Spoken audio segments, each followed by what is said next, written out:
No Jumper, the coolest, drippiest, hippest podcast in the world. Here with a special guest today, man. My boy Vince Ash. What's happening, family? How the fuck you doing today, man? I'm feeling good, G. Appreciate you. Hey, man. You came correct on the fit today. I'm not gonna hold you, man. Yeah. Listen, man. Look, the good undefeated Air Force is on. You know what I'm saying? Yeah. How you feeling today, man? It's just your first No Jumper interview. Man, nigga, I'm feeling good. I ain't gonna stunt like this shit surreal as hell. I ain't gonna stunt. This shit crazy. The whole set and all that shit's kind of crazy, right? Yeah. So, let's get into a little back history shit, man. Where you from exactly? Shit, I'm from East Hammond originally. That's Okay. like Northwest Indiana type shit. But Okay. I grew up all over there, so from Hammond, Gary, EC, Maryville, all that shit, you feel me? You know what's crazy? You kind of have like a southern drawl to you too. So like, is that Midwest? That we would say? Yeah, so that's the Midwest, but like, I don't know. Motherfuckers try to say that we country a little bit, so Yeah, it's like weird. the Midwest definitely gives like southern vibes for some reason. Yeah, I don't know where that shit come from. Yeah, Shut right. up. Okay, so explain what was it like growing up in Indiana, man? I've only been there once. I've been to Gary before. Oh shit! Yeah. What was you doing out there? Well, I went to Indianapolis Okay. to do a feature, Okay. and I ended up like staying with this random ass girl, and it was a long random story. And but Gary? well, no, in Indianapolis, but then I did the feature in Gary, and I went right back. I was about to say, for you fucking around in Gary, that's a problem. And I'm not gonna lie to you too. I did shrooms, and I just remember at one point I had blue hair, and I'm on shrooms in Gary, Indiana, in this random girl's bathroom, and I'm staring at myself like, what the fuck are you doing? Oh, nah, for that shit crazy. You would have found yourself in a pickle. But Yeah. shit, nah, bro. Shit, I mean, if I could compare it to anything, for it'd be like just damn near like every other hood experience Yeah. you be hearing, you feel me? Motherfuckers get on bullshit, motherfuckers selling the same shit, all that other type of shit, Yeah. you feel me? But for me personally, shit, nigga, I ain't gonna lie, when we was staying at Hammond, everything was smooth for like the first couple years I was there, you feel me? I stayed out there till I was about like 8. And then we ended up moving to Maryville because my mama ended up getting married. And shit was, I ain't gonna stunt, if everything stayed like that for like, because everything was cool for like 3 years. Yeah. Then like after that, nigga, shit went south. So from there, motherfuckers, you know, dive into all the little bullshit trying to, you know, hustle, survive, all that shit. Went south in what kind of ways? I mean, shit, financially. You feel what I'm saying? Yeah, that's some real shit. Yeah. So shit, you know, motherfuckers gotta do what they gotta do. You know, I'm the youngest of 5. You feel Oh, what I'm wow. saying? So all boys.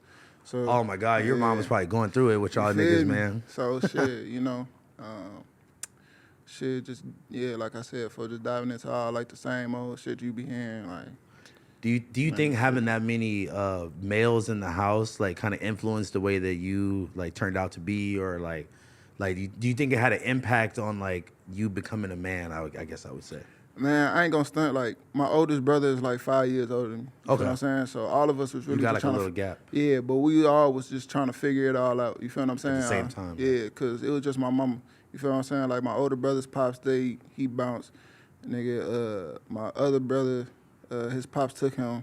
And then me and the brother that's above me and shit, both our dads had died. You feel what I'm saying? Sorry to hear that. It's all good. But like shit. So, you know, motherfuckers really just had to like figure it out. But like my cousin came to stay with us at one point in time. And like I say, like him and my other cousin was like the main two that like really like influenced me on how to be a man and shit like that. Taught me all the shit I had to do. You feel what I'm saying? Like if I fuck up or something like that, get up on my ass. You feel me? But, Gotta stand on it, yeah.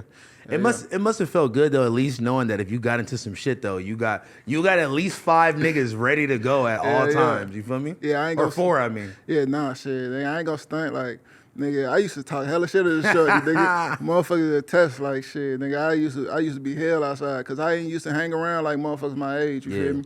So I just so I was hanging around like my brothers and all they people and shit like that, and I just be popping shit to everybody. Yeah. You feel what I'm saying? That's always the best way to pick up on game though too, is by, you know, like peeping the older people around you and just kind of soaking up what they gotta say, you know? Yeah, no, for sure. Kind of being the fly on the wall type situation. You Yeah, know? man. Like I think a lot of that is the reason why, you know, I was able to like, I don't know, be who I am right now and like just peep game more than like motherfuckers my age. Like I ain't really like relate to motherfuckers around me.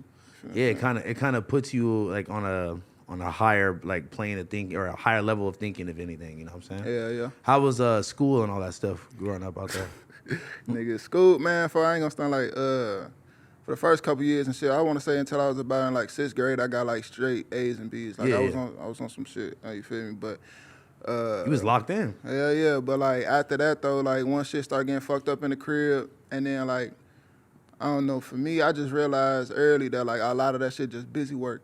You feel what I'm saying? So, nigga, I just said fuck all that shit and just got to, just doing my shit, you feel me? Start getting to it another way, you feel me? Yeah, So when did the music come like into fruition, or like how did you realize this was something that you wanted to like dabble with in the beginning? Man, so my earliest memories and shit as a shorty, like my uncles and shit, they had like a group. And like I remember like riding in like a car seat and shit like that, and then they get to playing like all they shit or whatever, and that was like the coolest shit to me because I'm not knowing if it's on the radio or not. I'm just hearing like music come out the speakers. Yeah. So I'm just thinking like that shit was tough.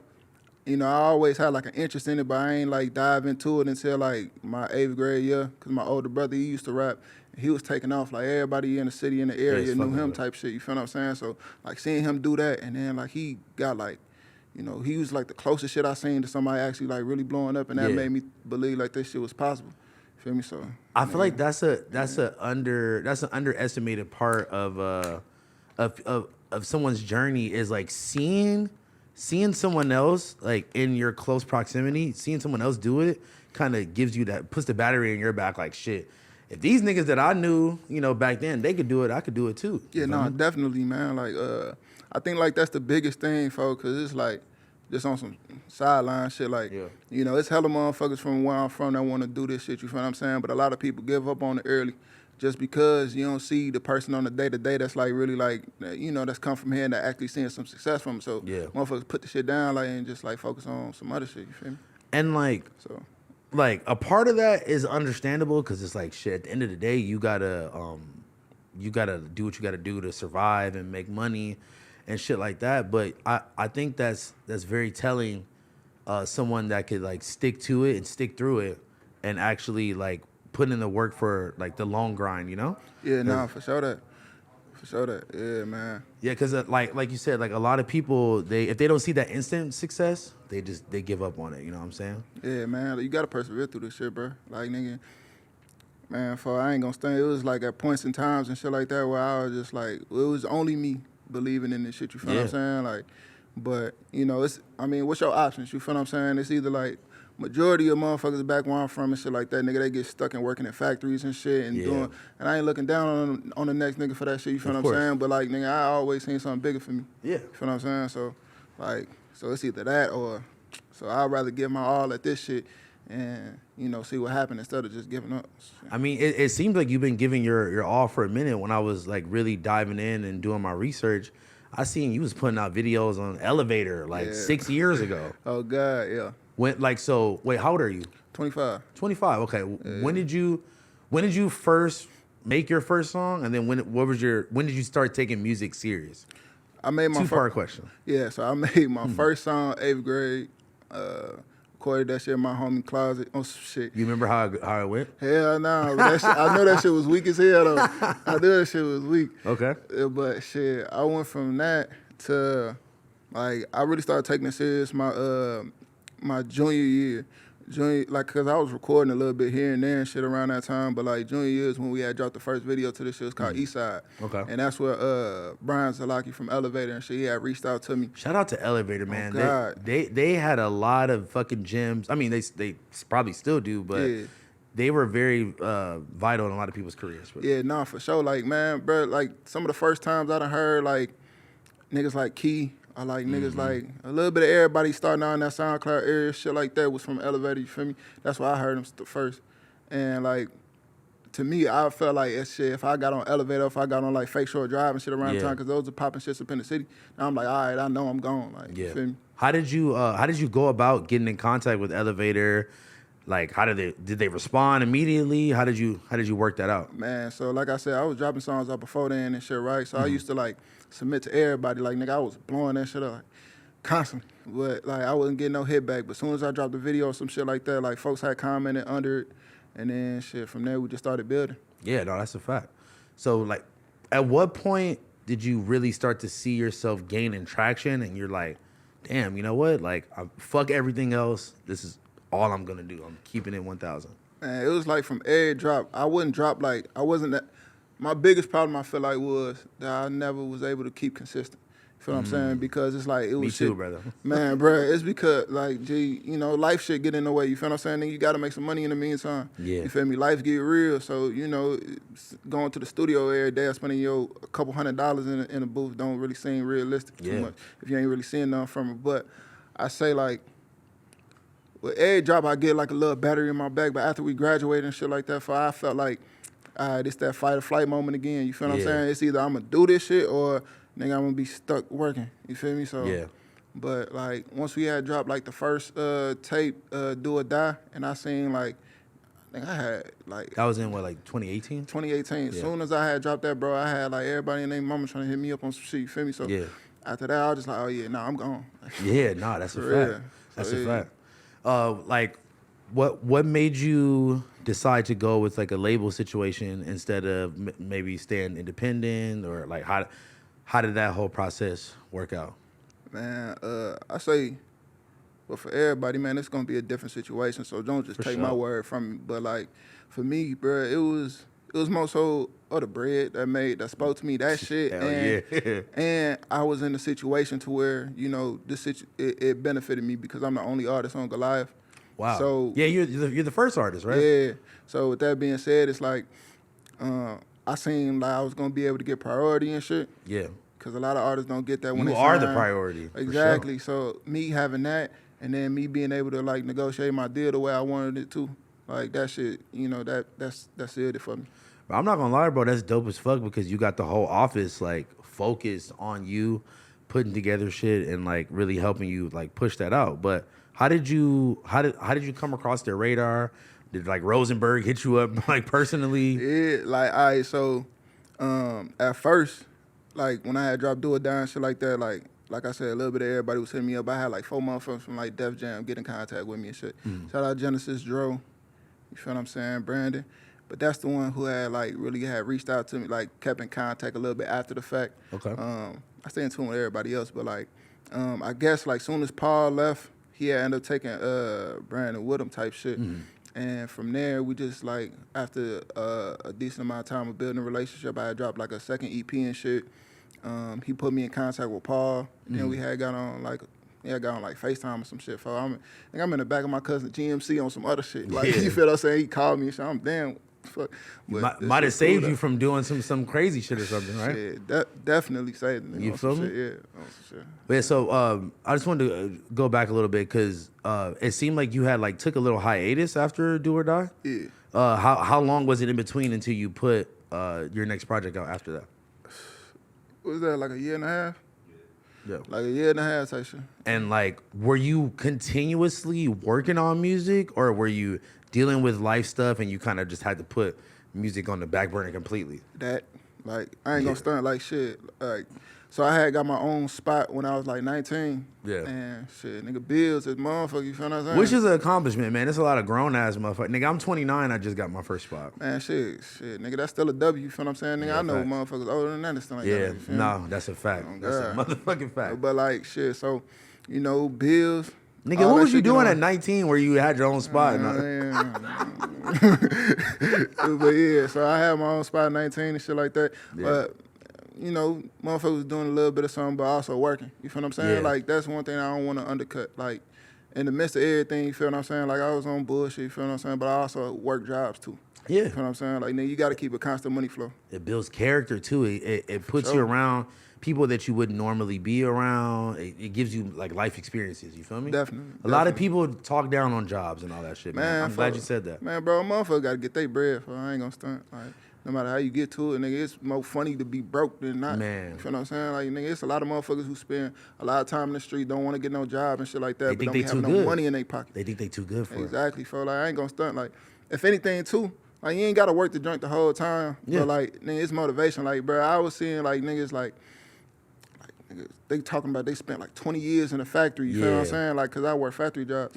And I'm like, nah, like, that was, like, more of a motivation for me to get on my Like, grind. I with don't some wanna other be shit. this nigga. Exactly. Think about that. If you started working there because you was 19, Right. think about if you want to be there till you're 40. That sounds Smoke. that sounds Smoke. insane, bro. Dead. No, but honestly though, it's like it's damn near better to learn from others people. Not mistakes, but you see the path that somebody else went on, and you like, shit, I don't want to take that same path. You feel me? Definitely, bro. Like you gotta learn from shit around you, bro. If you don't learn from people around you, or you don't learn from your mistakes, for you doomed to repeat the same cycle type shit. You feel me? Man, for real. Speaking of like, cycles and all that shit, does anybody else in your family, like any of your brothers, do they make music and stuff like that? Does this run in the family? Nah, I mean, shit, man. I want to say everybody give a crack. Oh, at you it, say your feel what I'm uncles saying? though? Yeah. So my uncles and shit, they was making music for a minute. My older brother was, two of my older brothers was, for a second. You feel what I'm saying? But like, man, things happen. You feel what I'm saying? Yeah. So and they are on their paths and shit like that. But like, yeah, nah, I decided to like keep at this shit, bro. And, yeah. How do they feel about like your success and you being really like one of the only artists from your section? You feel me? Man, bro, everybody proud of me. Jay, I ain't gonna lie. Like I said, for when I was a young nigga, I was outside, I was in the mix and shit like that. So like around older motherfuckers and everybody who seen like, what we went through, everything, man, motherfuckers proud, bro. Motherfuckers love me where I'm from. Bro, look at where you at, my boy. Exactly, you feel me? For real, So bro.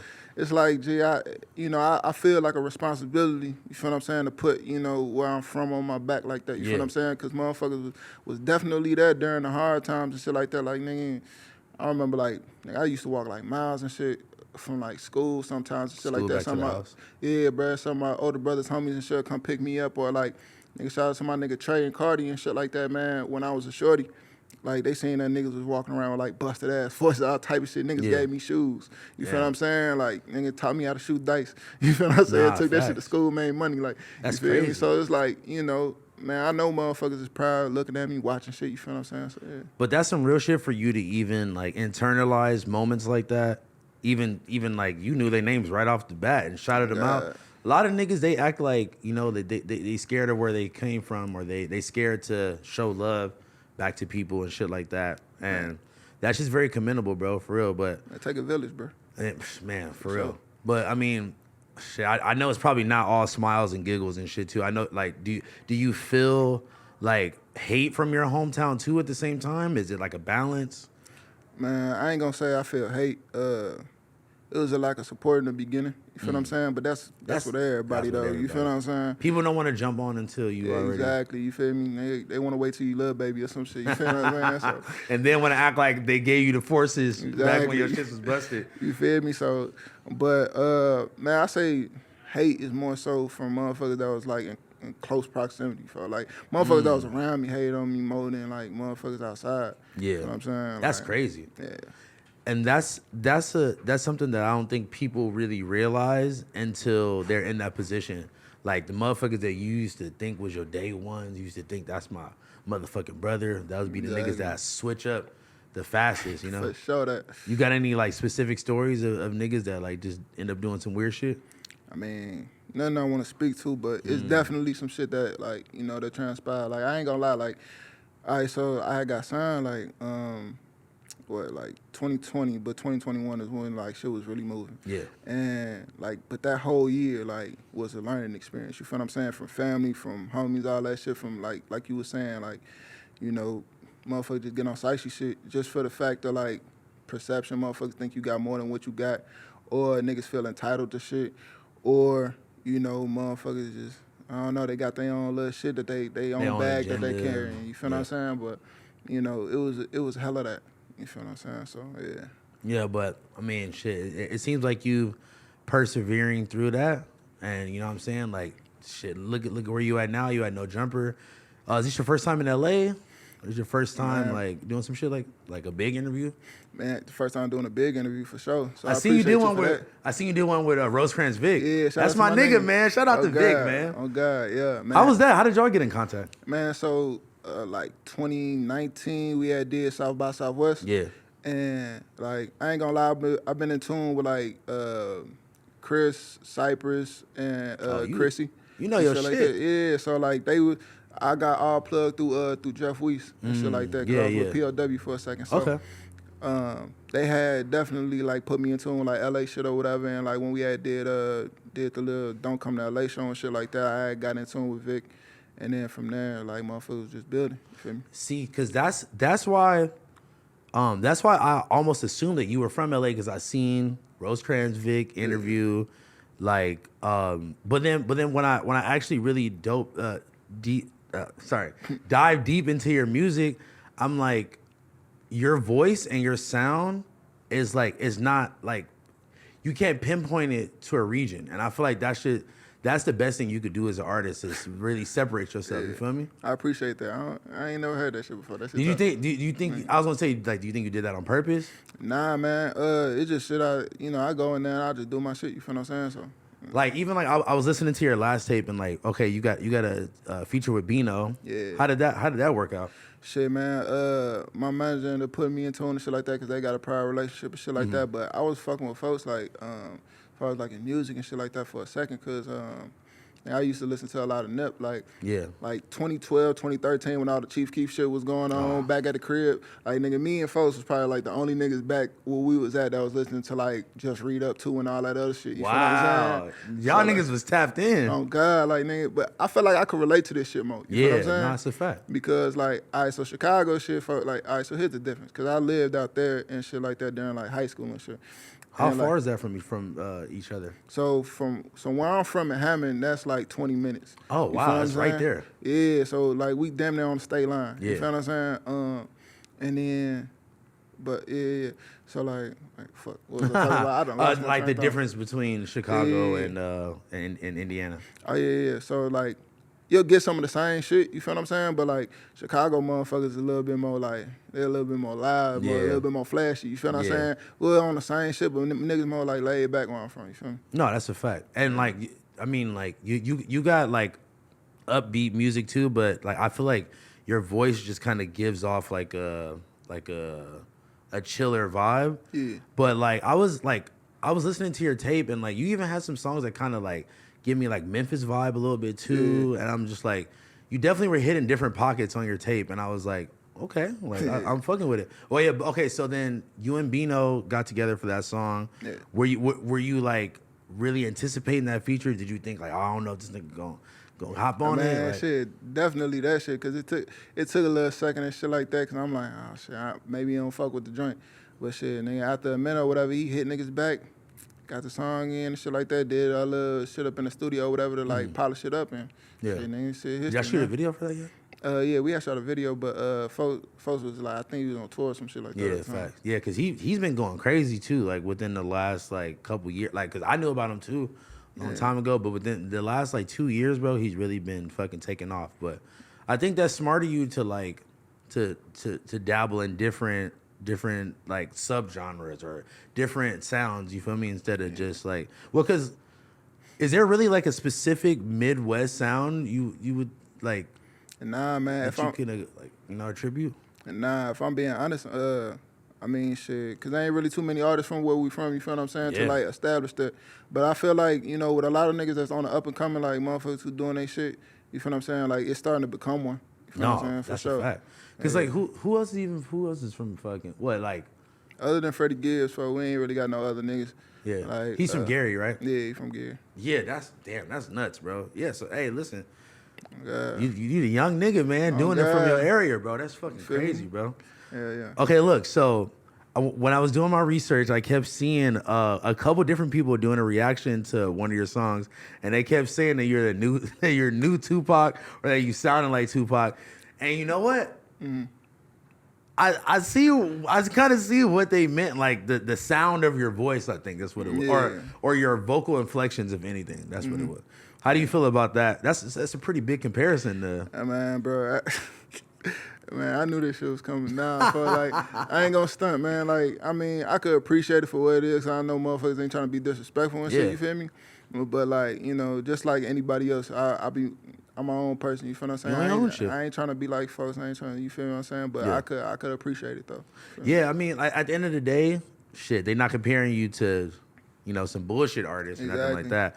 But, like, did you think it was just that specific song? Or, like... I've been getting this shit since my fucking, since I had puberty, nigga. I don't know what the fuck this shit go for. But even, like, even talking to you, you don't sound like that. But, like, you know, in your music, you get it like a little more animated. Everybody, they get a little more like or a little more animated or whatever. But it's funny because I kind of thought that in my head a little bit.